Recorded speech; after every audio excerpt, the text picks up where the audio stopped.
जय हिंद. जगातल्या सर्वाधिक उंच स्थळापैकी एक की जिथे वर्षभर 40 फूट बर्फ असतो,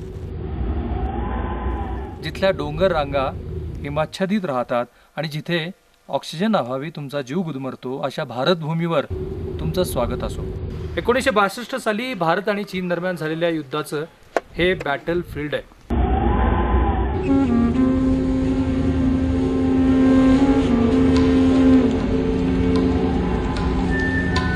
हिमालयातून 1962 साली चीननं भारतात घुसखोरी केली. या डोंगर रांगा ब्रिटिश भारत, तिबेट आणि चीनच्या 1914 सालापासून सीमा होत्या.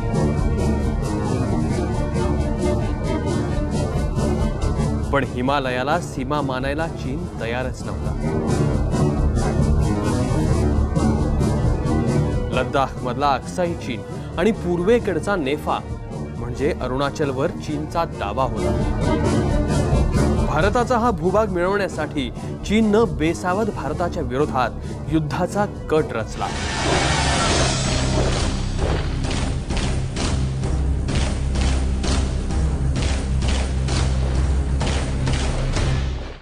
चीनला जो लडाखमधला किंवा स्पष्ट बोलायला म्हटलं तर अक्साई चीनमधला जो प्रदेश आहे तो अत्यंत महत्त्वाचा आहे रणनीतीच्या दृष्टीनं. आणि आपण इतके गाफील राहिलो की आपल्याला 1958पर्यंत चीननं 1951 साली त्या अक्साई चीनमध्ये झिंगियांग आणि तिबेटला जोडणारा एक काराकोरम महारस्ता चालू केलेला आहे. हे 7 वर्ष आपल्याला कळलं नाही. आणि तो जेव्हा आपल्याला कळलं तेव्हा तो रस्ता इतक्या परिपूर्णतेला गेलेला होता की चीन त्यापासून मार्गे फिरणं अशक्य होतं. अरुणाचलच्या शेजारीच तिबेट आहे. स्वतंत्र तिबेटवर चीननं पाशवी आक्रमण केलं. दलाई लामा भारतात आश्रयाला आले. चीनला हे अजिबात आवडलं नाही. Beginning of 56 uprising, Chinese response militarily suppressed. Then 56 I came India. I had a long talk with Pandit Nehru, and also one occasion Zhou Enlai also joined. Then Chairman Mao promised through Prime Minister Zhou Enlai, Chinese central government do not consider Tibet as the ordinary Chinese provinces. Tibet case, special case.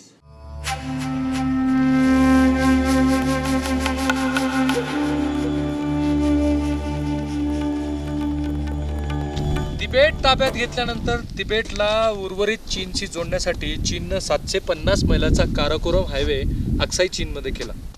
त्यातला 112 मैलाचा भूभाग हा भारतीय हद्दीत आहे असं भारतीय संसदेचं मत झालं आणि त्यामुळं निषेधाचे खलिते चीनला पाठवण्यात आले. पण चीननं पुन्हा एकदा ही मॅकमोहन लाईन मानायला नकार दिला आणि या सुंदर अरुणाचलवरती संघर्षाचे ढग हळूहळू जमू लागले. नेहरूंनी फौजेला सीमेकडे सरकायचे आदेश दिले. चीनवर दबाव आणण्यासाठी अरुणाचलमध्ये 24 आणि लद्दाखमध्ये 40 लष्करी छावण्या उभारल्या. माझ्या मागे तुम्हाला या ज्या बर्फाच्छादित डोंगर रांगा दिसत आहेत त्याला म्हणतात थगला पास आणि त्याच्या शेजारी ही जी आहे ती नामका चू व्हॅली की जिथे आपल्या सैन्याचा पहिला तळ पडलेला होता. हे ठिकाण समुद्र सपाटीपासून 9000 फूट इतक्या उंचीवर आहे. काल आम्ही ज्यावेळेला इथं आलो त्यावेळेला इथलं तापमान होतं उणे 2 डिग्री सेल्सिअस आणि आपलं सैन्य ज्यावेळेला इथं आलं त्यावेळेला तेच तापमान होतं उणे 25 डिग्री सेल्सिअस. या हिमाच्छादित डोंगर रांगाच्या पलीकडच्या बाजूला आहे तिबेटचा सपाट प्रदेश की जो प्रदेश चीनच्या ताब्यामध्ये होता आणि जिथून चीनी आपल्या सैन्यासाठी हवी तेवढी रसद घेऊन अवघ्या 3 तासामध्ये इथे पोहोचू शकत होते. तर आपल्यालाच इथे पोहोचायचं असेल तर तब्बल 6 दिवस लागत होते. सर्वात वाईट काय माहिती आहे, ज्या वेळेला आपलं सैन्य इथं आलं त्यावेळेला त्यांच्याकडे पुरेसा शस्त्रसाठा होता ना पुरेशी रसद. आणि या उणे डिग्री सेल्सिअस तापमानामध्ये बहुतेक सैनिक तर सुती कपड्यावरती आले होते. काय अवस्था झाली असेल त्यांची इथे कडाक्याच्या थंडीत. पंचशील करारामुळे हिंदी चीनी भाई भाईचं वातावरण होतं. चीन युद्ध करणार नाही असा नेहरूंना विश्वास होता. अरुणाचलात लष्करी ठाणी उभारायची, पण राजकीय मुत्सद्दीगिरीनं सीमावाद सोडवायचा नेहरूंचा प्रयत्न होता. अणुयुद्ध याच्याविषयीच्या पाश्चात्य राष्ट्राकडून आम्हाला धमक्या दिल्या जातात चीनला, अशी चीनची भूमिका होती. आणि त्यामुळे ते अणुयुद्धाकडे एक व्यावहारिक दृष्टिकोनातून पाहत नव्हते. त्यांना अणुयुद्ध ही एक धमकी आहे असं वाटत असे.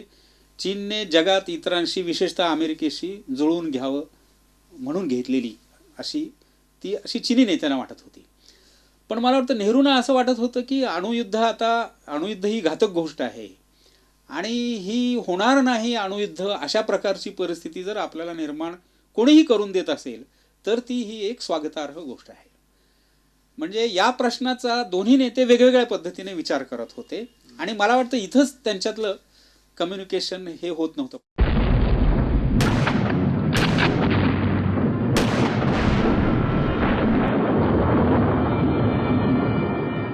20 ऑक्टोबर 1962ला पहाटे 5 वाजता चिन्यांनी भारतीय सैन्यावरती इथं म्हणजे या थगला पासला हल्ला चढवला. आपण फॉरवर्ड पॉलिसी अडॉप्ट केलेली असल्यामुळं पुरेशी रसद आपल्याकडे नव्हती. चीनाकडे मात्र पुरेशी रसद होती आणि त्यांनी या ठिकाणी भारतीय सैन्याला चोही बाजूनी घेरलेलं होतं. 9 वाजेपर्यंत आपले 3000 सैनिक शहीद झाले. ब्रिगेडियर जॉन दळवी आणि त्यांच्यासह इतर काही सैनिक चीनाचे युद्धकैदी झाले. यावरून तरी आपल्या राजकीय नेतृत्वाला आपल्या सैनिकी तयारीची पूर्ण कल्पना यायला हवी होती. तसं झालं नाही.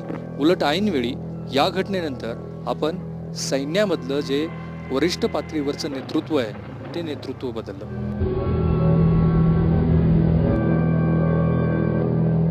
अरुणाचलात निसर्ग हेच एक आव्हान. काही भागात वर्षभर बर्फ राहतो, बर्फाची वादळं उठतात, तापमान उणे अंश असतं, दाट जंगलं, उंच उंच घाटांनी हा भूभाग दुर्गम बनलाय. अरुणाचलच्या काही डोंगर रांगा 21,000 फूट उंचीच्या आहेत. इथून जमिनीकडे पाहिलं तर छाती अक्षरशः दडपून जाते.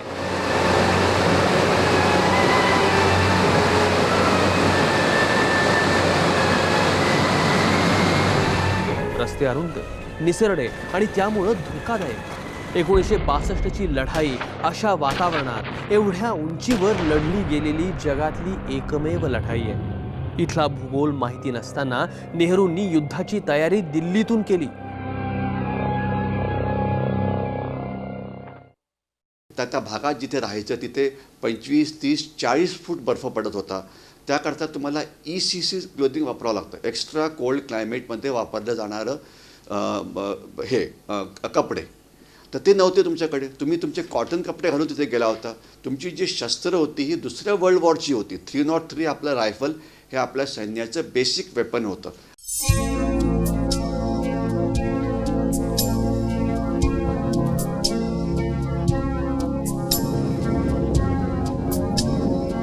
अरुणाचलचा जगप्रसिद्ध प्राणी म्हणजे हा याक. आपल्या पाळीव बैलासारखाच आहे. 1962ला ज्या वेळेला युद्ध झालं त्यावेळेला परिस्थिती अशी होती की हा एक रस्ता सोडला तर सेला पासला आणि तवांकडे जाण्यासाठी कुठलाही मार्ग नव्हता. मात्र हे जे तुम्हाला जंगल दिसते, बर्फाची जंगल दिसते, त्या जंगलातनं जाण्यासाठी काही पायवाटा होत्या की ज्या पायवाटांचा उपयोग करून तुम्ही रसद पोहोचवू शकत होतात. पण परिस्थिती अशी होती की एकतर त्या पायवाटा माहिती नव्हत्या आणि रसद ज्या प्रमाणामध्ये सैन्याला पोहोचवायची होती ती खूप क्वांटिटीमध्ये होती. आपल्या सैन्यानं इथल्या काही स्थानिक मंडळीचा उपयोग करून या याक आणि काही खेचराचा वापर करून रसद पोहोचवण्याचा प्रयत्न केला. पण हे प्रयत्न अपुरे होते.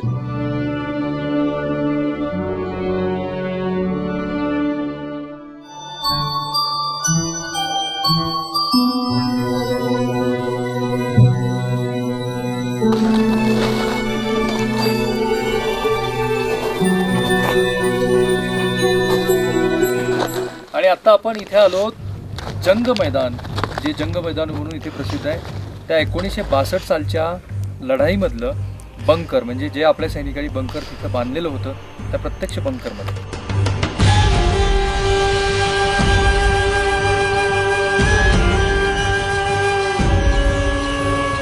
50 वर्षापूर्वी उपलब्ध असलेल्या साधनामधून आपल्या सैनिकांनी जे बंकर बांधलेली ती तशीच आजही त्याच स्थितीमध्ये आहेत की जिथे बसून आपल्या सैनिकांनी इथून या समोरची जी व्हॅली तुम्हाला दिसते की जिला आता जंग मैदान म्हणून ओळखलं जातं, त्या जंग मैदानकडून येणाऱ्या चिन्यांना खंडस्नान घातलं होतं.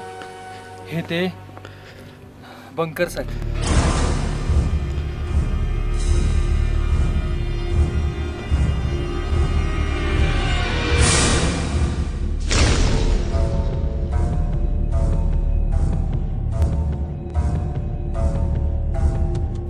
आपण आता 1962च्या युद्धामध्ये आपल्या सैनिकांनी जे अंडरग्राऊंड बंकर्स तयार केलेले होते, अगदी उपलब्ध साधनसामुग्रीच्या आधारे त्या बंकर्समध्ये जाऊया.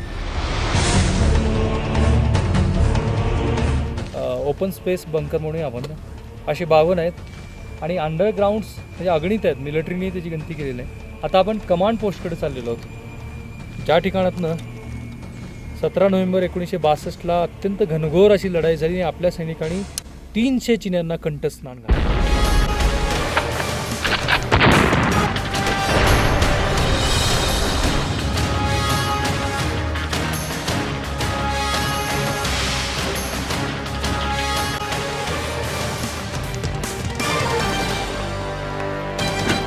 आपण आता आलोत 62च्या युद्धामध्ये आपल्या सैनिकांनी हे जे अंडरग्राऊंड बंकर्स केलेले होते त्या ठिकाणी आलो. अगणित बंकर्स होते.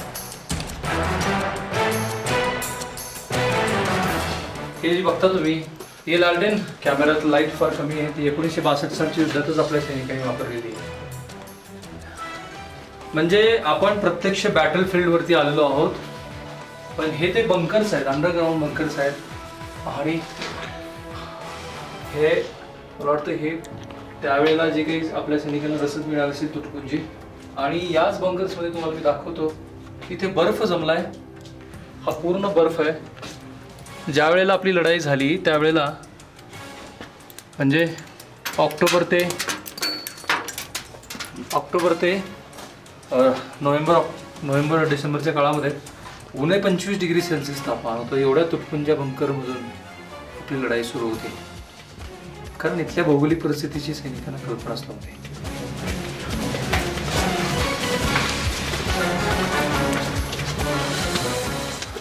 आणि हा समोर जो दिसतोय तुम्हाला भाग, हा आजही भारत आणि चीनची सीमा कोमला पास म्हणून तिला ओळखलं जातं. आणि हे जे बर्फाच्छादित तुम्हाला हिमनग दिसत आहेत, तीच भारत आणि चीनची सीमा आहे की ज्या ठिकाणी चिन्यांनी याच ठिकाणातून आपल्यावर आक्रमण केलेलं होतं. आणि या बंकरमध्ये बसून आपल्या वीर जवानांनी त्यांच्याकडे असलेल्या तुटपुंज्या साहित्याच्या जोरावरती चिन्यांना 1 महिना आणि 1 दिवस झुंजवलं. कारण आपल्या पंतप्रधानांना असं वाटत होतं की इथली एकूण भौगोलिक परिस्थिती आणि आपली राजकीय कुवत बघता देशाची, चीनी आपल्यावरती कधीही आक्रमण करणार नाही. तसं झालं नाही आणि युद्ध सुरू झालं. त्या युद्धातले हे बंकर्स. मी टेलिव्हिजन चॅनलमधला पहिला पत्रकार असेल की जो इथे पोहोचला.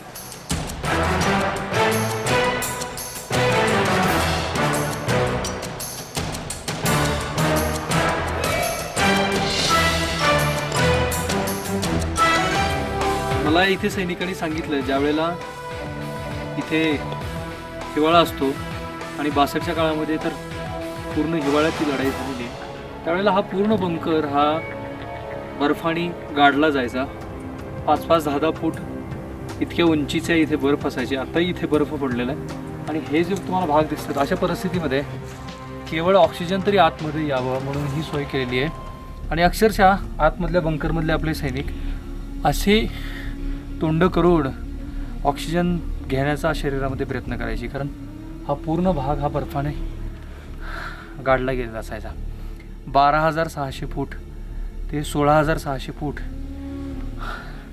इतक्या उंचीवर आता आपण आहोत.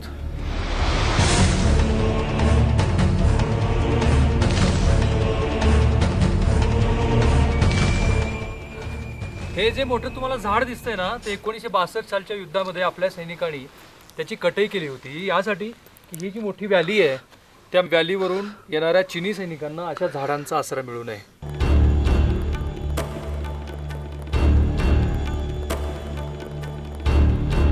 हे जे आहे हे आर्टलरी गन फील्ड आहे. 1962च्या युद्धामध्ये आपल्या सैनिकांनी इथे आर्टलरी गन सेट केलेल्या होत्या.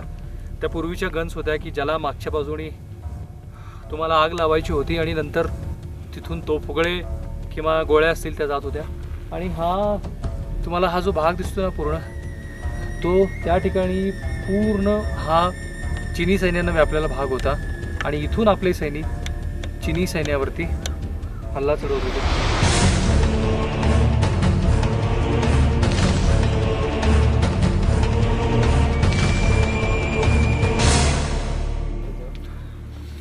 ज्या ठिकाणी मी आत्ता आहे ते ठिकाण आहे 1962 सालच्या युद्धामध्ये आपल्या सैनिकांनी इथे असलेल्या या पोस्टवरती असलेल्या सैनिकांनी जिथे बंदुकीचा सराव केला त्या ठिकाणी.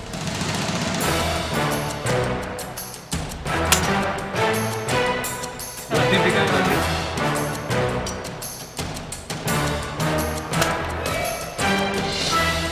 Thank you major.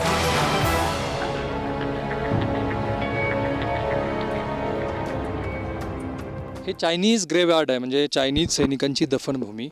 जसवंत सिंग आणि त्यांच्या इतर 2 साथीदारांनी इथे जो भीम पराक्रम दाखवला त्यामुळंच आपल्या इथल्या गरवाल रेजिमेंटला 300 चिनी सैनिकांना कंठस्नान घालता आलं.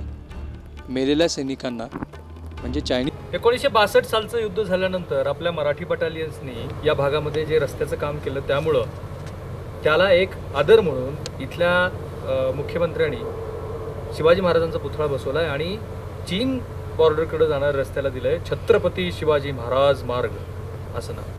तो हा छत्रपती शिवाजी महाराज मार्ग. जय महाराष्ट्र.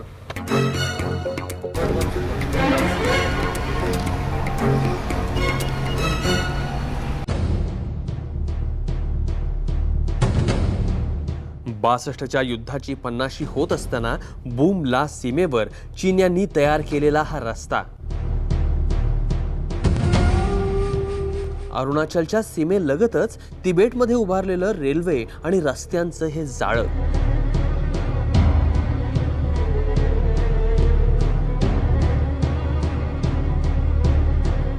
ही भली मोठाली धरणं, सीमेवरचा शस्त्रसाठा आणि हा आपला मार्ग.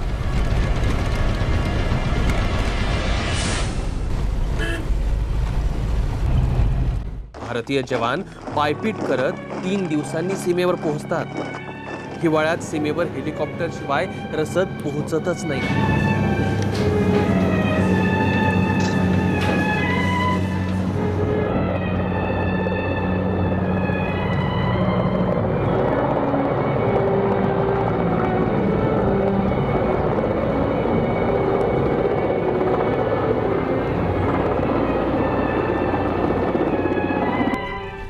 त्रेपन्न 53% अरुणाचलात रस्ते नाहीत की वीज नाही.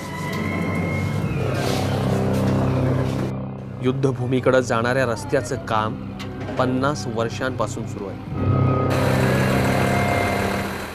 थगला पोस्ट गमावल्यानंतर आपण धोला पोस्ट सुद्धा गमावलं आणि त्यानंतर या तवांगमध्ये चिन्यांना रोखण्याची आपली योजना होती.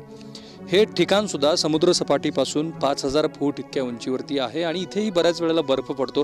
काल रात्री आम्ही ज्या वेळेला इथे आलो, ज्या हॉटेलमध्ये थांबलो होतो तिथे हिमवादळासारखी परिस्थिती होती. रात्रभर जोराचा वारा वाहत होता.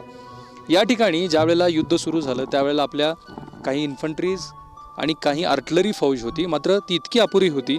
आणि शिवाय इथं जर तुम्हाला रसद पोहोचवायची असेल तर 1 टनापेक्षा अधिक क्षमतेचं वाहन इथं येऊच शकत नव्हतं. इथून असणारा जो विमानतळ आहे तो विमानतळ सुद्धा दूर होता, त्यामुळे हे ठिकाण राखणं आपल्याला शक्य नाही हे आपल्या लक्षात आलं. शिवाय या बॅटल फील्डवरती चिन्यांची संख्या होती 1.25 लाख आणि आपण होतो 12,000.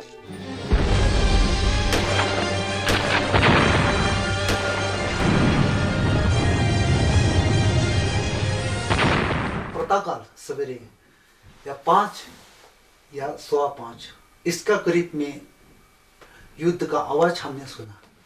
तो आवाज इस प्रकार का सुना कि जिंदगी में मैंने पहली बार गोली का आवाज सुना है. तो कोई जंगल में जैसा बम्बू का जंगल में आग लगता है उस तरह फूटता हुआ पट पट पट पट पट पट फूटता है. तो बीच बीच में जोर जोर का धमाका भी सुन रहा था. तो हम लोग उस बाहर निकल के देखा तो कोई धुआं तो है नहीं. अगर पहाड़ में आग लगता तो धुआं हो, धुआं दिखाई नहीं देता है. तो हम लोग अचंभा हो गया कि ये क्या बिना धुआं का कहाँ से जंगल जल रहा है।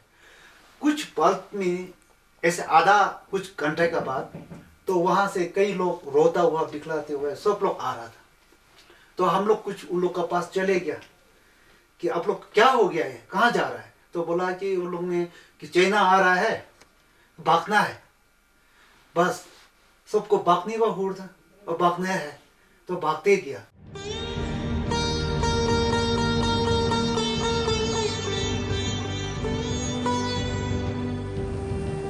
हा तवांगमधला सर्वात जुना बौद्ध विहार आहे, म्हणजे 400 वर्ष जुना आणि महायाना पंथाचा आहे. चीनचा असा दावा होता की 6व्या दलाई लामाचा इथे जन्म झाला आहे आणि हा जो विहार आहे तो दक्षिण तिबेटचा एक भागच आहे. माझ्या मागे हे जे तुम्हाला दिसतंय ते 1962 साली भारतीय सैनिकांनी जो पराक्रम गाजवला त्याच्या स्मरणार्थ तयार करण्यात आलेलं वॉर मेमोरियल. या वॉर मेमोरियलमध्ये तुम्हाला आपल्या सैनिकांनी त्या काळामध्ये वापरलेली वेपन्स, शस्त्रास्त्र, त्यावेळेला घेण्यात आलेले फोटोग्राफ्स आहेत आणि शिवाय आपण चीनच्या लोकांच्या जी शस्त्र कॅप्चर करून ठेवलेली होती ती शस्त्रसुद्धा तुम्हाला इथे पाहायला मिळतील. जेवढ्या रेजिमेंटच्या लोकांनी इथे सहभाग घेतला आहे, जे इथे शहीद झाले, त्या प्रत्येकांचं इथं मेमोरियल कार्ड्स तयार करण्यात आलेलं प्रत्येकांचं नाव इथे आहे. जवळपास आपण इथे असलेल्या सैनिकांची यादी जर बघितली तर 2007 अधिकारी आणि तेवढेच सैनिक हे या ठिकाणी शहीद झालेत असं आपल्याला इथं आल्यानंतर व्हिजिट केल्यानंतर पाहायला मिळतं.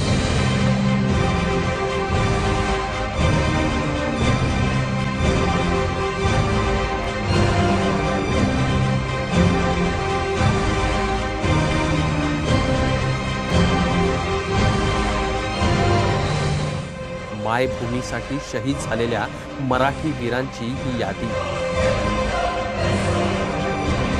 मराठा लाईट इन्फंट्री आणि महार रेजिमेंटचे जवान या युद्धभूमीवर प्राणपणानं लढले.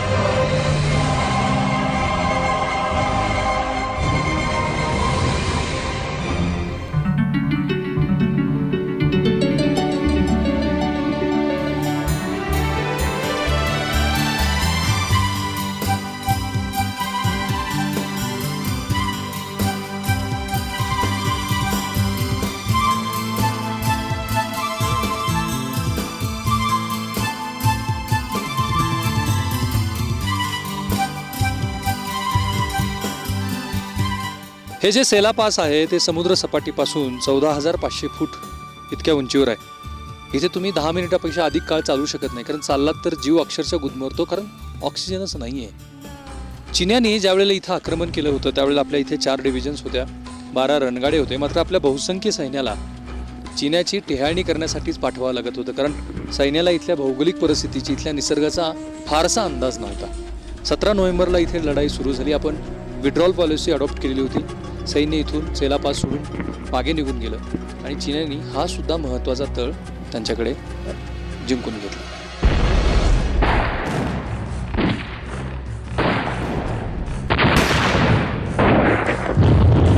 सेला खिंडीवर भारतीय सैनिकांची मोठी हानी झाली.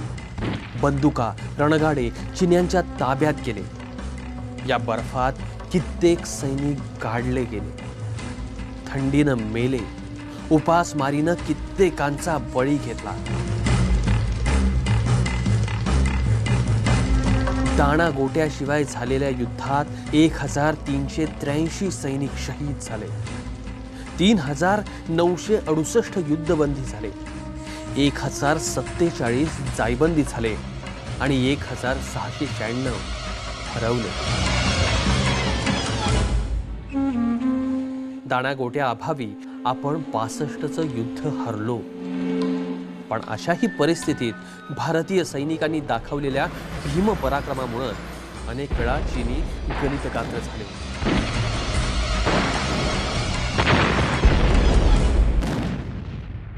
इथल्या उंच उंच हिमाच्छादित डोंगर रांगापेक्षा ज्या भारतीय सैनिकांचा पराक्रम मोठा आहे त्यापैकी आहेत एक लेन्समन जसवंत सिंह, ज्यांनी इथं या ठिकाणी अत्यंत जोरदार अशी लढाई केली. 17 नोव्हेंबरची मी तुम्हाला घटना सांगतोय. 17 नोव्हेंबर 1962 की ज्याला आता जंग मैदान म्हणून ओळखलं जातं, त्या जंग मैदानावरती या ठिकाणी आपली एक रेजिमेंट तैनात करण्यात आलेली होती, जिथे रायफलमॅन जसवंत सिंह रावत, लान्स नायक त्रिलोक सिंह नेगी, गोपाल सिंह गुसाई यांच्यासह आपलं सैनिक इथे तैनात होतं. इथे चिन्यांनी पहाटे 5 वाजल्यापासून ते 11 वाजेपर्यंत जवळपास 5 वेळेला अटॅक केला. आपल्याकडे शस्त्रसाठा अत्यंत अपुरा होता, पण आपल्या 3 वीर जवानांनी काय करावं?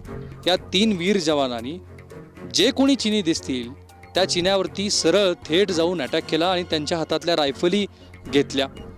15 मिनिटामध्ये ही लढाई चालली आणि त्या 15 मिनिटाच्या लढाईनं या ठिकाणच्या लढाईचा जो सगळा नूर आहे तो नूरच पालटून टाकला.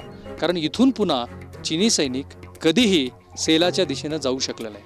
आपल्या त्या 3 वीर जवानानं आणि इथे तैनात असलेल्या सैनिकानं तब्बल 300 चिन्यांना कंठस्नान घातलं. याचा अर्थ असा आहे की पराक्रमामध्ये आपण अजिबात कमी नव्हतो. कमी पडलो ते शस्त्रसाहित्य, रसद आणि राजकीय निर्णय घेण्यामध्ये. त्या वीर जवानांचं हे शहीद स्मारक आहे.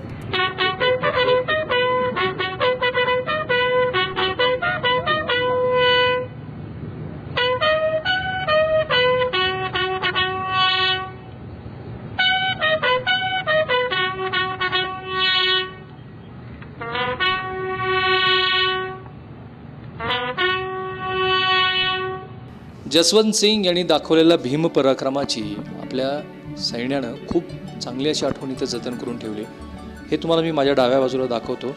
ज्यावेळेला 17 नोव्हेंबरला प्रत्यक्ष लढाई झाली आणि जसवंत सिंग यांना चीन सैनिकाकडून आलेली गोळी लागली, ती कॅप इथं ठेवण्यात आलेली आहे. त्याचबरोबर जसवंत सिंग यांनी जी वापरलेली वेगवेगळी हत्यारं आहेत, त्यांची शिट्टी आहे, त्यांची कॅप आहे, त्यांचे बॅच आहेत, त्यांचे ड्रेस आहेत.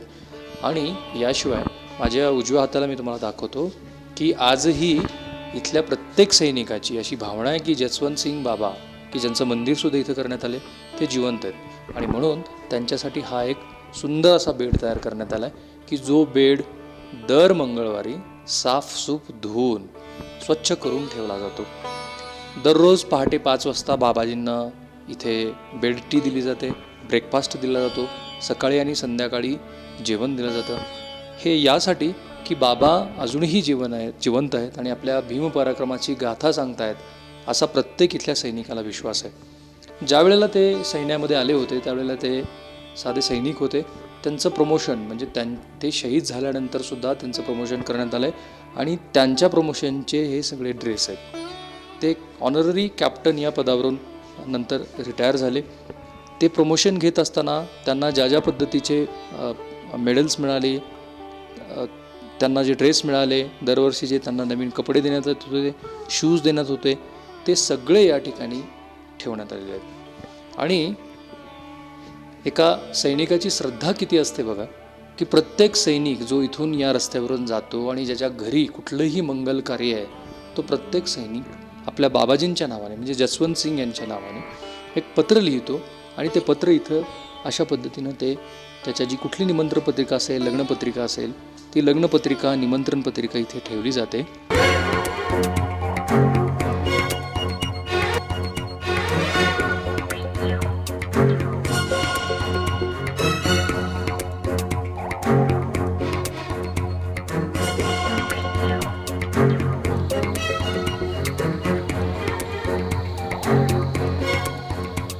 परिस्थिती अनुकूल नसताना भारतीय सैन्याने या भागामध्ये चिन्यांशी जो काही लढा दिला त्याला तोडच नाही आहे. मी तुम्हाला घटना सांगतोय 18 नोव्हेंबर 1962ची, की ज्या घटनेच्या स्मरणार्थ हे शहीद स्मारक इथे उभारण्यात आलेलं आहे.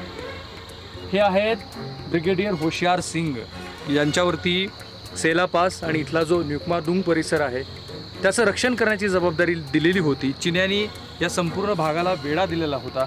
भारतीय सैन्य संख्येनं अपुरं होतं, शस्त्रसाठा नव्हता, रसद नव्हती आणि सर्वात वाईट अवस्था अशी होती आणि अशा कडाक्याच्या थंडीमध्ये भारतीय सैन्य चिन्यांशी लढत होतं. दुर्दैवानं भारतीय सैनिकांचा 7 अधिकारी, 7 JCOs आणि 102 सैनिक शहीद झाले. त्यामध्ये आपले एक मराठी माणूस आहे ज्यांचं नाव आहे भीमराव कोतवाल. यांच्या नावाचं स्मारकसुद्धा इथं करण्यात आलं.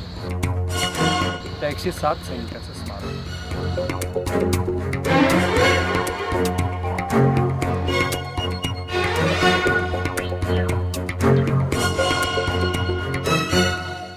अरुणाचल प्रदेशला भारताचं भावी पॉवर हाऊस असं म्हणतात, कारण हिमालयातून ज्या नद्या अशा वाहत येतात त्या वर्षभर चालू असतात की ज्यांचा वापर करून आपण 1 लाखपेक्षा जास्त मेगावॅट विजेचं उत्पादन करणार आहोत.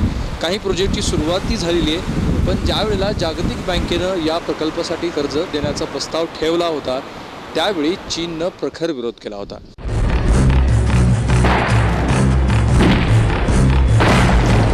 सेला पास जिंकल्यानंतर चिन्यांनी बोमडिला म्हणजे हे बोमडिला सुद्धा जिंकलं. याची सुद्धा समुद्र सपाटीपासून उंची आहे 8002 फूट. म्हणजे युद्ध सुरू झाल्यानंतरच्या एका महिन्यामध्ये नेफामधला जो सर्वात महत्त्वाचा भाग आहे तो चीन्यांच्या ताब्यात होता. आणि भीती तर अशी होती की चीनी आसाममध्ये तेजपूरपर्यंत येतील. म्हणून बहुतेक आसामी हे ब्रह्मपुत्रा ओलांडून उर्वरित भारताच्या दिशेने निघाले होते.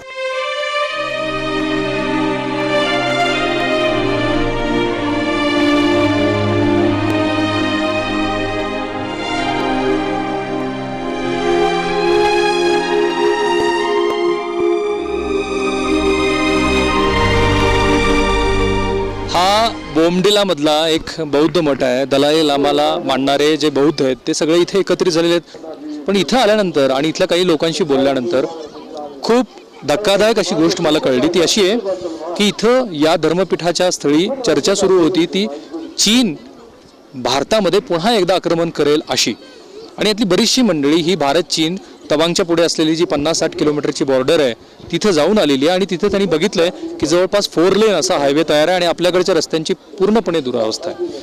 काही जणांशी मी बोलल्यानंतर त्यांचा असा कन्सर्न होता, अशी चिंता होती की चीन इथं अगदी अर्ध्या तासामध्ये येऊ शकतो. आणि तसा जर तो 1962 सारखा आला तर काय होईल.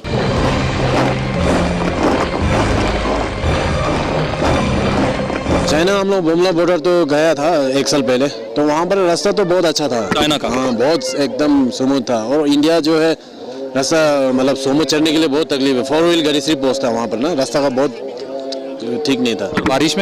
बारिश में तो ठीक ही है, लेकिन बर्फ का जब सीजन होता है ना उस समय बहुत तकलीफ है. गाड़ी वहाँ बुमला बॉर्डर पहुँचने में बहुत तकलीफ होता है. डर किस बात का है? डर तो अभी क्या, लड़ाई आने से रास्ता का कुछ बंदोबस्त कुछ नहीं, तो अभी वहाँ से तो आधा घंटा भी नहीं लगेगा. चाइना आने से हाँ, आधा घंटा भी नहीं लगेगा.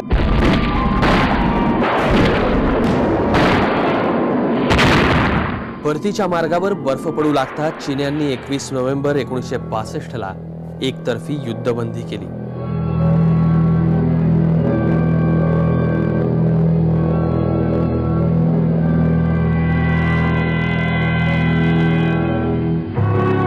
अक्साई चीनचा 38,000 चौरस किलोमीटरवर भूभाग चीननं बळकावला.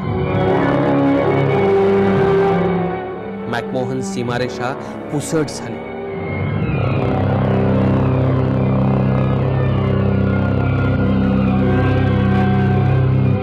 चीननं नकाशात अरुणाचलवर आपला दावा कायमच ठेवला.